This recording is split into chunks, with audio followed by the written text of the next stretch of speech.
ये देखिए मेरा बरसों का सपना है। मैं 1998 में जब अपना ड्राइंग क्लास शुरू किया था, उसके बाद बच्चों को लेके कुछ प्रदर्शनियां हम बाज़ार में लगाए थे। विनायक आर्ट गैलरी बनाया। संथाल परगना में एक भी कला दीर्घा नहीं है जहाँ की कोई नवोदित कलाकार अपनी पेंटिंग को प्रदर्शित कर सके।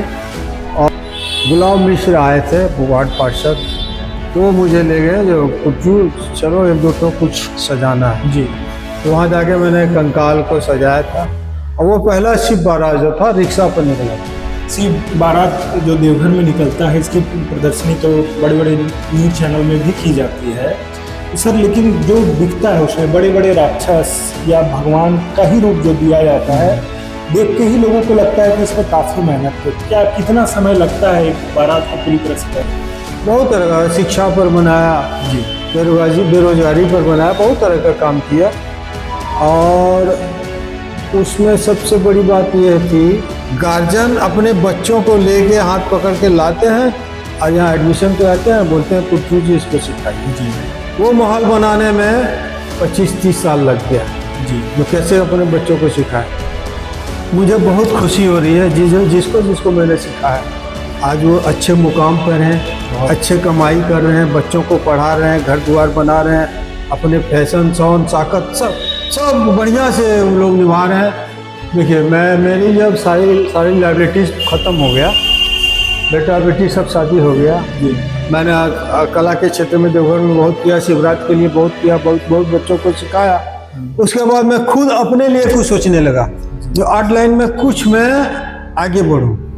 जब आप खेत में आपका फल लगे, कद्दू हो जाए, बढ़ जाए, बूढ़ा हो जाए, लता सूख जाए जी, उस समय तक कद्दू को रहने दो खेत में।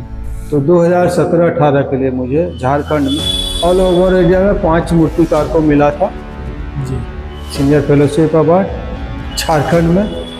बाबा भोलेनाथ की कृपा से, पता नहीं भूल से आ गया क्या, मुझे मिला था। नहीं, आप उसके हकदार भी। राष्ट्रपति महोदय जी, राष्ट्रपति महोदय, प्रधानमंत्री मोदी जी, गृह मंत्री अमित शाह जी, यूपी के मुख्यमंत्री योगी जी, वसुंधरा राजे सिंधिया, पूर्व मुख्यमंत्री दिग्विजय सिंह, और ऐसे न जाने कितने ही। वुड कार्विंग भी, एक लकड़ी को पूरा सड़ा हुआ लकड़ी था, उसको काट के निकाल के उसमें बुद्धाकर बनाया गया है। और आपका क्ले वर्क भी सिखाते हैं, मैंने वहाँ पर बनाया जी। एक बार मैं प्रभात खबर के न्यूज़पेपर से पूरा पंडाल बनाया, 2000 की कितना पेपर लगा था, उसे बनाया।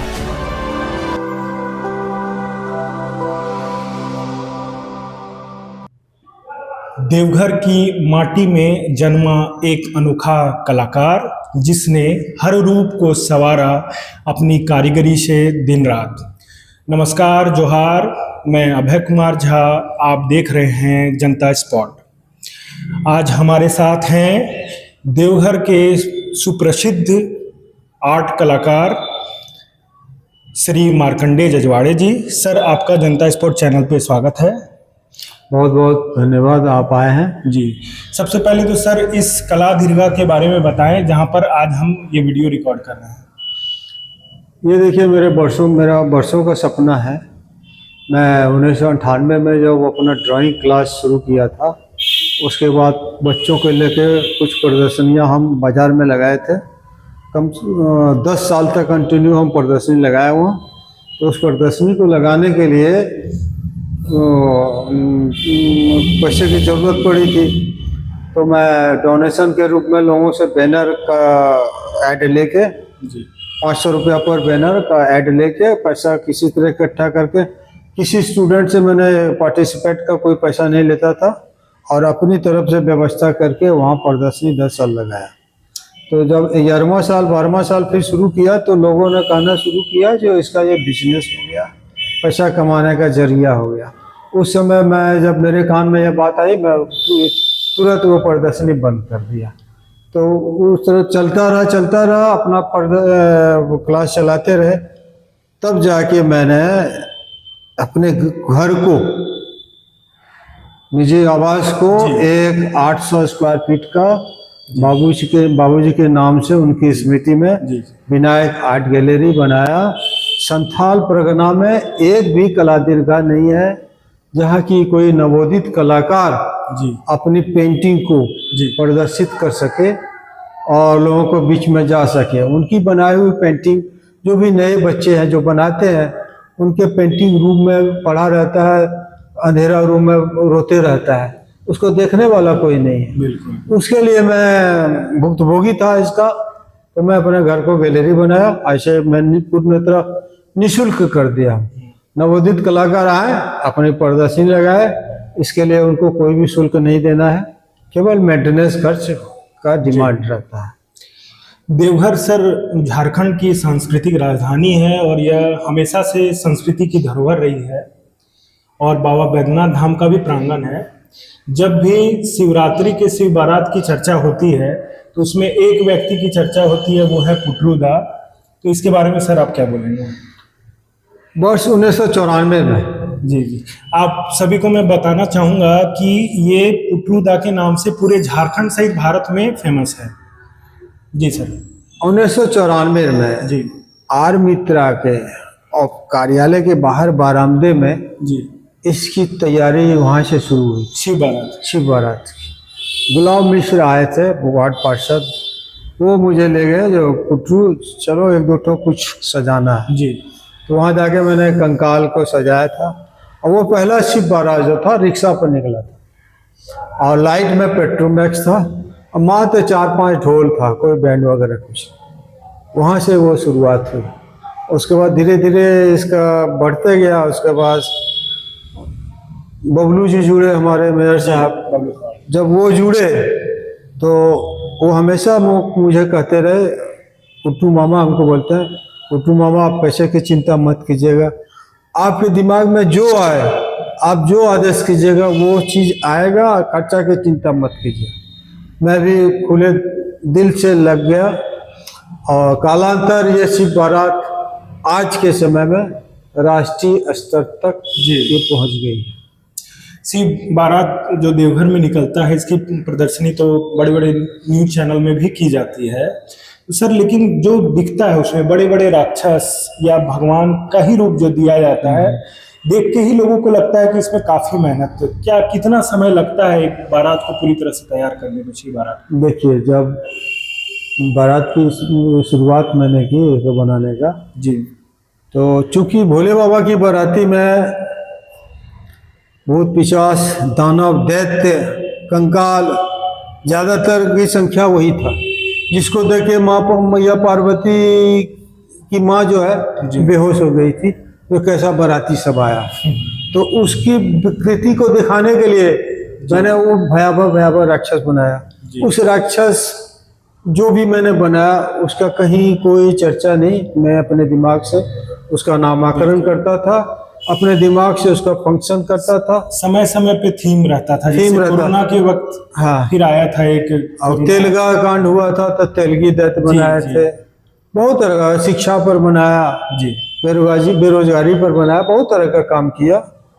और उसमें सबसे बड़ी बात यह थी जो मैं सोचा जो मुझे ये बनाना है, ये उसका सही स्वरूप पता नहीं कैसे बन जाता था। साक्षात भोले बाबा का आशीर्वाद, वो आशीर्वाद देता और वो सक्सेस होता। सर आर्ट गैलरी यहाँ पे है, कला दीर्घा, विनायक कला दीर्घा। बच्चे यहाँ पे, जैसे क्या यहाँ पे बच्चों को भी शिक्षा दी जाती है? देखिए, यहाँ बहुत से गार्जियन आते हैं पूछने के लिए। सबसे पहली बात मैं ये बताता हूँ, जब मैंने पहले ड्राइंग क्लास शुरू किया था उस समय का माहौल ये था, जो बच्चा यदि कॉपी में कुछ बनाता था ना तो गार्जियन उसको डांटते थे और पीटते थे जी, कॉपी बर्बाद कर रहा है, समय बर्बाद कर रहा है। और आज का समय यह है, जो यहाँ का जो कला का माहौल जगा है, बिल्कुल क्लास करते रहे, प्रदर्शनियाँ लगाती रही जी। आज के माहौल में है कि गार्जियन अपने बच्चों को लेके हाथ पकड़ के लाते हैं और यहाँ एडमिशन कराते हैं, बोलते हैं पुट्टू जी इसको सिखाइए जी। वो माहौल बनाने में 25-30 साल लग गया जी, जो कैसे अपने बच्चों को सिखाए। और मैं नर्सरी से छोटे बच्चों को भी बताता हूँ। क्यों? ये हॉल भरा रहता है, बच्चे बनाते हैं। जब छोटा बच्चा बीच में बैठ गया तो उसके चारों तरफ का माहौल रहता है जो हर कोई बना रहा है। जी वहाँ से उसके दिमाग में ये चीज घर शुरू होता है, जो सब बना रहा है तो हम क्यों नहीं बनाए। तब जाके वो पेंसिल उठाता है, पेंसिल पकड़ता है, और वो जो दूसरा बनाता है वो भी चेसना शुरू करता है। वहाँ से शुरू होती जी। है। ये तो बच्चों का हॉबी और देखा भी जा रहा है कि काफ़ी आकर्षित हो रहे हैं। लेकिन सर, रोजगार के विषय पर यदि मैं चर्चा करूं कि इस क्षेत्र में रोजगार, नवयुवक रोजगार के रूप में इसे कैसे ले सकते हैं? क्या आपके द्वारा बहुत सारे युवकों को हाँ, रोजगार मैं भी दिया उसकी गया? चर्चा कर रहा हूँ। जी 1977 में जी जब मैंने ISC पास किया, उसके बाद पढ़ाई छोड़ दिया। 1977 में मैं अपने कला प्रतिष्ठान कला निकेतन को स्थापित किया नरसिंह सिनेमा के पास। और उस समय मैंने इतना स्ट्रगल किया, जो कांधे में सीढ़ी, हाथ में रंग का थैला और लेके सीमेंट का वॉल राइटिंग किया। रांची, भागलपुर, मधुपुर, जाजा, पाकुड़, हिरनपुर, दिन रात जाड़ा हो गर्मी हो स्ट्रगल किया। जी जगह जगह जाके वॉल पेंटिंग किया। बिल्कुल। फिर वहाँ से कुछ जवान थे अपना खूब किए, अपना कला निकेतन स्थापित किए। कला निकेतन में इतना मेहनत किए जो लोग, हर आदमी चाह रहा कमर्शियल जी। साइन बोर्ड वगैरह जी लिखने को, बिल्कुल। तो हर लोग आने लगा जो कि कला निकेतन में करवाना है। अब कला निकेतन में आज के जो युवा हैं, जो जिसको मैंने आर्टिस्ट बनाया है, उसी जो युवा हो गया है, उस समय वो उसके बाबूजी लोग, जिनकी दयनीय स्थिति थी, अपने बच्चे को हाथ पकड़ के मेरे कला निकेतन में लाए। ये बोला, पुट्टू जी हमारा बेटा है, इसको आप सिखा दीजिए, कुछ काम कब हो जाएगा। जी इस तरह करके वो बच्चा को मैंने अपने दुकान में रंग, ब्रश, कैनवास सारा चीज़ में उपलब्ध कराया, रहने तक का भी जगह दिया। वहाँ अपने पास रख के सब चीज़ देखे। इस तरह मैंने कईयों को सिखाया, और उसमें मैंने कोई जातिवाद भेदभाव नहीं किया। मुसलमान रहे, चमार रहे, पासी रहे, पंडा रहे, ब्राह्मण रहे, सभी जाति के सभी को धर्म के- सिखाया। जी और आज मुझे बहुत खुशी हो रही है, जिसको मैंने सिखाया आज वो अच्छे मुकाम पर हैं, अच्छे कमाई कर रहे हैं, बच्चों को पढ़ा रहे हैं, घर द्वार बना रहे हैं, अपने फैशन, शौन, साकत सब बढ़िया से उन लोग निभा रहे हैं। कुछ स्टूडेंट ऐसा है जो कि आज फैशन डिजाइनिंग में गया है। कई लड़कियां हैं जो मुंबई में काम कर रही है। जी कुछ एक स्टूडेंट ऐसा था जिसका गार्जियन डांटते रहते थे, मत जाओ। उनके गार्जियन को जाके मैंने मनाया और उसको पढ़ाई के लिए कॉलेज में। आज वो लड़का 75,000 महीना 8 लाइन में कमा रहा है। मैं चाहूँगा कि इनके जितने भी छात्र हैं वो प्लीज़ जब ये वीडियो आएगा तो इस पे ज़रूर कमेंट करें, क्योंकि यह सर के लिए भी एक गुरु दक्षिणा होगी कि आप अपना अनुभव शेयर करें कि आज आप कहाँ तक पहुँच चुके हैं। सर, आपके ज़िंदगी में जैसे हमने पढ़ा और जाना, एक बहुत ऊंचाई पर पहुँच जाना, एक हम लोग आम जिंदगी में सर कद्दू खाते हैं, लौकी। आपने कैसे कद्दू को अपने कलाकार जिंदगी में ले आया? देखिए, मेरी जब सारी लाइबिलिटीज खत्म हो गया, बेटा बेटी सब शादी हो गया जी। मैंने कला के क्षेत्र में देवघर में बहुत किया, शिवरात्रि के लिए बहुत किया, बहुत बच्चों को सिखाया। उसके बाद मैं खुद अपने लिए कुछ सोचने लगा, जो 8 लाइन में कुछ मैं आगे बढ़ूं। उसके लिए मैं दिल्ली जाना ना शुरू किया। जी। वहाँ जाके मैं गैलरी में घूमते रहता था, और देखते रहता था। अब मायूस होकर पेड़ के नीचे बैठ जाता था, जो इतना बड़ा गैलरी में इतने अच्छे पेंटिंग है, हम तो कहीं शिक्षा मैंने ली नहीं है, मेरा कोई सवाल ही नहीं जो यहाँ मेरा एग्जीबिशन लग सके। तो मैं वो आते जाते क्रम में एक आदमी को देखा, तानपुरा लेके जी ट्रेन में चढ़ा। तो तानपुरा में जो बड़ा वाला गोल होता है ना, कद्दू का होता है। अच्छा। मैंने देखा जब कद्दू से ये तानपुरा ये टिकाऊ है, इतना तानपुरा एक बार बना तो बहुत दिन रह गया, बहुत दिन तक वो लोग रह गया। तब मैंने वहाँ जाके आया, गांव गांव घूमा, कद्दू का खेत ही खरीद लिया। किसानों को बोला जब भाई तुम हटिया जाते हो 10 रुपया में कद्दू बेचते हो, खेत से काटे जी साइकिल से गए, हटिया गए, बेचे, एक ठो 10 रुपया में बेचते, मैं आपको 20 रुपया पर कद्दू दूंगा, अब पूरा खेत को छोड़ दो। जब आप खेत में आपका फल लगे, कद्दू हो जाए, बढ़ जाए, बूढ़ा हो जाए, लता सूख जाए, जी उस समय तक कद्दू को रहने दो खेत में, हम आएंगे टेम्पू लेके जाएंगे। सारवा बहुत बड़ा एरिया है खेती सब्जी के लिए, सब्जी काफी उधर उत्पादन। तो सारवा हटिया में जाके मैं किसानों से संपर्क किया, एडवांस दिया, कद्दू को छुड़वाया, और जब मैं जाति का पंडा हूँ यहाँ देवघर का जी, और देवघर का पंडा के लिए यहाँ के आम और लोगों के लिए पंडा बोलना बड़ा हास्यास्पद में भी बोलते हैं या कुछ भी, हाँ। कोई सम्मान से बोलते हैं, कोई जी। पंडा को पंडवा सबके बोलते अलग हैं, अलग भाव होते हैं। भाव होते हैं। तो वहाँ मैंने टेम्पू लेके वहाँ गया, जब टेम्पू पर कद्दू लोड करवा रहा था तो मेरे कान में हल्का से आया, ये पंडवा पगला गया कद्दुआ करेगा क्या ये, ये इतना जी, कद्दू जी। करेगा क्या? अक्सर सभी के मन में रहता है कि पंडा जी लोग पुजारी होते हैं। पुजारी होते हैं, ये करेगा क्या, जी। इसका तो न सब्जी बनेगा ना कुछ होगा। तो बहुत चीज सुनना पड़ता है। जितना कद्दू खरीद के लाते थे उसमें आधा तो सड़ के खराब हो जाता था, आधा जो बचता था उसमें हमको ये पता करना पड़ता था, हाथ के लिए इस टाइप का कद्दू चाहिए, फेस बनाना है उसके लिए गोल कद्दू चाहिए, हर आकृति के लिए अलग और प्रकार के- कद्दू का बहुत सारा वैरायटी जी, होता है, बिल्कुल। कोई मोटा लंबा होता है, गोल। कोई चपटा होता है पेड़ा ऐसा, कोई गोल होता है।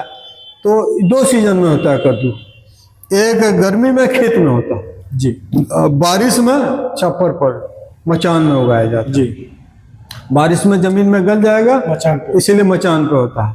तो हमको दोनों सीजन में घूमना पड़ता था गांव गांव, खोज के लाके ये बना है। इसमें अवार्ड जो मिला, लौकी का प्रयोग कर उसे आकृति देना और एक मूर्ति के रूप में बनाना, यह खुद में ही आश्चर्यजनक है। तो क्या इसके बाद आप और बहुत जगह आपका ये इस कलाकृति के कारण फेमस में, और कुछ आपको अवार्ड भी मिला क्या इस आकृति के कारण? अवार्ड मैंने अभी आपसे चर्चा की थी जी। जो दिल्ली में जाना शुरू किया, वहाँ मुझे लगा जो पता नहीं मैं कहाँ से सकूँगा यहाँ। जी तो जब सितार में कद्दू देखा तो कद्दू का मूर्ति बनाना शुरू किया। तो अभी नया संसद भवन जो हुआ है दिल्ली में, जी उसके बगल में पहले वो रफ्ती मार्ग था, अब जाना जाता था, अब उस गैलरी को जो all India fine art craft society, all India, ये इसका उद्घाटन नेहरू जी किए थे बहुत साल पहले। वो गैलरी बहुत नामजादा गैलरी है वहाँ का, दिल्ली का।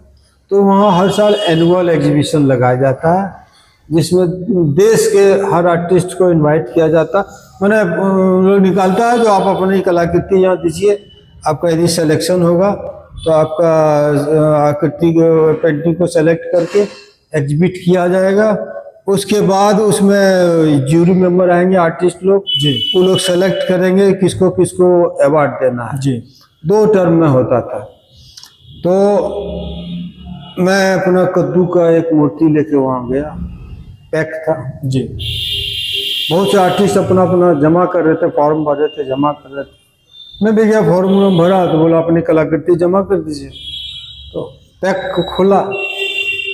खोला, खोलते ही जितने आर्टिस्ट वहाँ थे सब आके घेर लिए। जी और एक कला समीक्षक भी थे, कोई यादव जी बुजुर्ग, जी वो भी थे। जी, अचानक मेरे हाथ पर पीठ पे हाथ आया, बोला ये तुम्हारा है? बोला हाँ। तो 80 बरस हो गया मेरा, आज तक मैंने इस तरह का काम नहीं देखा था। बहुत आगे जाओगे तुम, बहुत अच्छा चीज़ लाए हो। सब आर्टिस्ट सब ठोक ठाक कर देखने लगा, ये कद्दू का कैसे बना दिए। उस समय मेरा हौसला बुलंद हुआ, इच्छा जागृत हुई, अब मैं लग गया पूरा, ऐसे मैं करते रहा। और इसके बाद आप बहुत पुरस्कृत हुए। उसके बाद CCRT जी केंद्र सरकार दिल्ली का, वहाँ से हर साल मूर्ति कला, संगीत, गायन, नृत्य, इस सब में वो लोग अवार्ड देते हैं, फेलोशिप अवार्ड, सीनियर और जूनियर। तो 2017-18 के लिए मुझे झारखंड में ऑल ओवर इंडिया में 5 मूर्तिकार को मिला था जी सीनियर फेलोशिप अवार्ड। झारखंड में बाबा भोलेनाथ की कृपा से, पता नहीं भूल से आ गया क्या, मुझे मिला था। नहीं, आप उसके हकदार भी हैं। हाँ, तो वो अवार्ड मिला, 4,80,000 रुपया मुझे इस मूर्ति कला में प्राप्त हुआ। जी सर, देवघर सांस्कृतिक राजधानी है झारखंड की, और 12 ज्योतिर्लिंग में से एक ज्योतिर्लिंग भी यहाँ पर है। तो बड़े बड़े नेता, कलाकार यहाँ पर आते रहते हैं और उन्हें यहाँ के प्रशासन के द्वारा मोमेंटम दिया जाता है। उसमें मोमेंटम से सर आपका क्या रिश्ता है? देखिए, जब कोरोना हुआ था जी तो लॉकडाउन लगा हुआ था। तो लॉकडाउन जो लगा तो उस समय सब जानबे करते थे क्या स्थिति थी पूरे विश्व की। जी, इंडिया की बात मत पूछिए, पूरा विश्व दयनीय स्थिति। तो घरों घरों में कहता था। उस समय मेरे दिमाग में बाबा भोलेनाथ की आकृति आई, जो क्यों ना बाबा का शिवलिंग बनाए या मंदिर बनाए, बैठ के वो बाबा का आशीर्वाद से मैंने शुरू किया। आज अब स्थिति सामान्य हो गई, कोरोना खत्म हो गया जी, तब जाके मेरा वो लोग काफ़ी पसंद करने लगे। शिवलिंग भी और बाबा मंदिर की वो आकृति भी, उसका रिप्लिका जो बनाया गया। यहाँ ले लीजिएगा। तो मुझे बहुत खुशी है जो मेरी बनाए हुए मोमेंटो देश के सर्वोच्च पद पर जो अभी विराजमान है, राष्ट्रपति महोदया जी, राष्ट्रपति महोदया, प्रधानमंत्री मोदी जी, गृह मंत्री अमित शाह जी, यूपी के मुख्यमंत्री योगी जी, वसुंधरा राजे सिंधिया, पूर्व मुख्यमंत्री दिग्विजय सिंह, और ऐसे न जाने कितने ही, जितने मुख्य झारखंड के राज्यपाल हों, जहाँ राज्यपाल के पास, मुख्यमंत्री के पास, पूर्व मुख्यमंत्री के पास, सब जगह मेरी आकृति आज मौजूद है। देवघर के लिए भी यह, इसकी बहुत लोग अब नकल कर रहे हैं जी। मैंने रास्ता निकाला जो ये मोमेंटो होना चाहिए जी। अब उसको देख के मुझे इसमें भी खुशी है। तो मेरी बनाए हुए आकृति पे लोग नकल किए और उसमें वो लोग कमा रहे हैं, इसमें बहुत ज़्यादा और खुशी है। और मैं चाहता हूँ और लोग अच्छे से बनाएं। ये इतना बेहतरीन सोच एक कलाकार का ही हो सकता है, या जो शिक्षक हैं वो जानते हैं कि जितना हम शिक्षा बढ़ाएंगे उतना मेरा भी ज्ञान बढ़ेगा और लोग का उतना ही उद्धार होगा। बहुत सुंदर। और यह मोमेंटम जो है वो झारखंड की शान भी है, क्योंकि जो भी आते हैं झारखंड में, केवल देवघर में ही नहीं, चाहे वो मुख्यमंत्री से भी मिलते हैं, तो मैंने कई फोटो में देखा है कि उनको बैद्यनाथ धाम के जो मोमेंटो दिया जाता है, और वो मोमेंटो जो है वो हमारे जो देवघर के प्रसिद्ध कलाकार हैं मार्कंडेय जी के द्वारा बनाया जाता है। यह हमारे लिए भी बहुत गर्व की बात है। सर उसमें एक चर्चा और करना चाहूँगा। जब मोदी जी को ये मंदिर पड़ा जी एयरपोर्ट उद्घाटन में, आने वाले साल में 26 जनवरी को उस मंदिर को स्थान दिया गया था झारखंड परेड में जी, बाबा मंदिर बनाया गया। बिल्कुल, बहुत सुंदर। मैं चाहूँगा कि जितने भी युवा इसे देख रहे हैं, चाहे बच्चे हैं, कला के क्षेत्र में आना चाहते हैं, तो इस कला दीर्घा से जुड़ें और अपना नाम ऊंचा करें, क्योंकि सर से आज तक जितने भी इनके छात्र हैं, आज कई बड़े हस्ती हैं और आय का साधन भी ये बना है। सर और क्या आकृति, जैसे एक तो ये हो गया लौकी का, हमारे पीछे देख रहे हैं गणेश जी की प्रतिमा, तस्वीर है जो कि एक पेंट है, और किस प्रकार का आप पेंट बनाते हैं और सिखाते हैं बच्चों को? मेरे पास आर्ट लाइन में जितना भी जो है, या थर्मोकॉल कटिंग हो या क्राफ्ट वर्क हो, क्राफ्ट वर्क में वो आप देख सकते हैं छोटे छोटे लकड़ी के बीट से उसको साट के बड़ा बड़ा पॉट बनाया गया है, लकड़ी का बीट, लकड़ी का वो सिखाया जाता है। वुड कार्विंग भी मेरे पास बना हुआ है,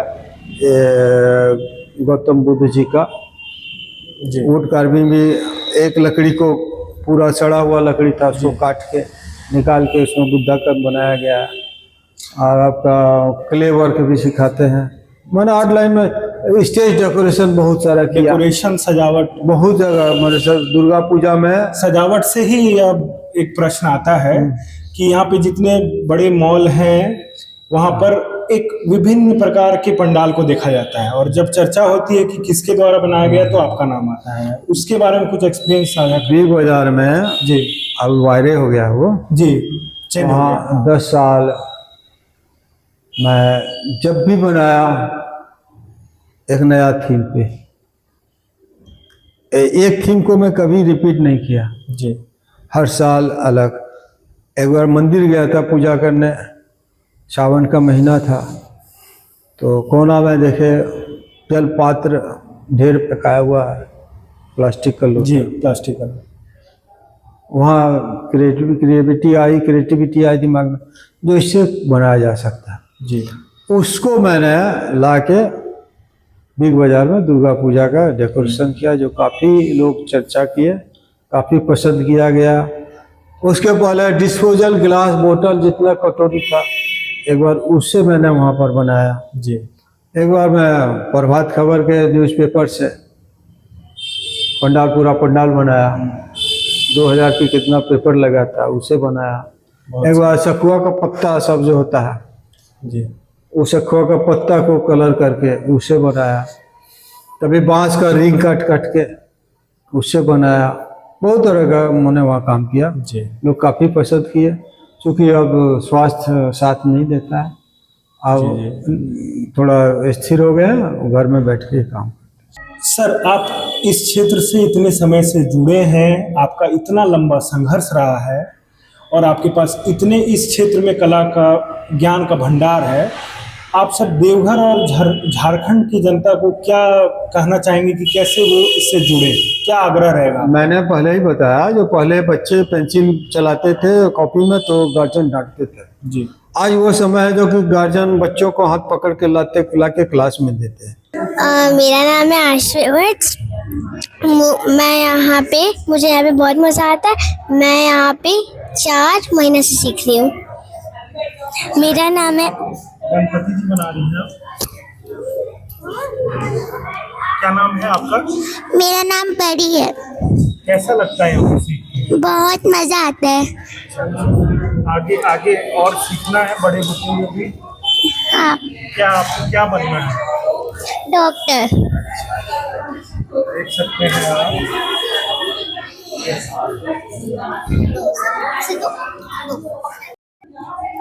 मेरा नाम है आनवी गुप्ता। मुझे यहाँ पे सीखने में बहुत ज़्यादा मज़ा आता है। क्या बनना पड़ेगा? मुझे पुलिस ऑफिसर बनना है बड़े होके। मेरा नाम सनाया है। मैं यहाँ पिछले 6 साल से सीख रही हूँ। सर से सीख के बहुत अच्छा लगता है। सर बहुत अच्छा सिखाते हैं। और मैं यहाँ अभी स्केच क्या है? ये एक माँ है जो अपने बच्चे को सुला रही है बहुत प्यार से। अच्छा, आप कैसा सर से सीख के कैसा लगता है? सर बहुत अच्छा सिखाते हैं, उनसे सीख के बहुत अच्छा लगता है। आप देख सकते हैं यहाँ पे सभी बच्चे, काफी छोटे बच्चे भी हैं और बड़ी बच्चियाँ और बच्चे भी हैं जो अपनी प्रतिभा को सर आप उनसे अब मैं पुनः कहना चाहूँगा, जो आप अपने बच्चों पर थोड़ा सा ध्यान रखिए। देखिए, यदि वो गुनगुनाता है हमेशा तो निश्चित रूप से उसको संगीत का शौक है। यदि कोई बच्चा चौकी बजा रहा है या हिल रहा है तो इसका मतलब वो तबला या ढोलक में मैंने म्यूजिक के प्रति उस हुनर को पहचानिए। यदि कोई बच्चा कॉपी में पेंसिल चला रहा है, कुछ बना रहा है, तो उसको जरूर से जरूर आर्ट लाइन में भेजिए, क्योंकि आर्ट लाइन अब वो बहुत ऊंचाई पर पहुंच चुका है। आप यदि आर्ट लाइन में हैं, कॉलेज में एडमिशन हो गया आपका, तो जैसे IA BA MA होता है ना, वैसे इसमें भी होता है जी। First year, second year, third year BFA होता है, MFA होता है। आपका मास्टर डिग्री ये सब जो भी होता है वो होता है। उसमें आप कॉलेज के प्रोफेसर बन सकते हैं, प्रिंसिपल बन सकते हैं, कैंपस लेक्चरर सिलेक्शन बन, और उसमें कैंपस सिलेक्शन भी होता है। उसमें आप अच्छे से फैशन डिजाइनर बन सकते हैं, आपको अच्छा जॉब मिलेगा, विदेश जाने का भी वो चांस बनता है उसमें। तो इसलिए ये लाइन अब कम नहीं है, पढ़ाई से भी बराबर उससे ज़्यादा है। जी, अपने हुनर को पहचाने, अपने बच्चे के हुनर को पहचाने, और चाहे वो कोई भी उम्र के रहे, क्योंकि किसी भी शिक्षा की कोई उम्र नहीं होती है। आप इस कला केंद्र से जुड़े, विनायक कला दीर्घा से जुड़े और सर के ज्ञान का उपयोग करें। मैं अपने चैनल के माध्यम से ये भी चाहूँगा कि सरकार भी इस पर ध्यान दे, क्योंकि यह हमारे सांस्कृतिक राजधानी के सांस्कृतिक धरोहर हैं और ये कला को काफ़ी आगे ले जा रहे हैं। आपको यदि न्यूज़ अच्छा लगा तो चैनल को लाइक करें, सब्सक्राइब करें, शेयर करें। मैं अभय कुमार झा, कैमरा पर्सन दयानंद यादव के साथ। धन्यवाद। आपका विश्वास ही हमारी ताकत है। बहुत बहुत धन्यवाद सर।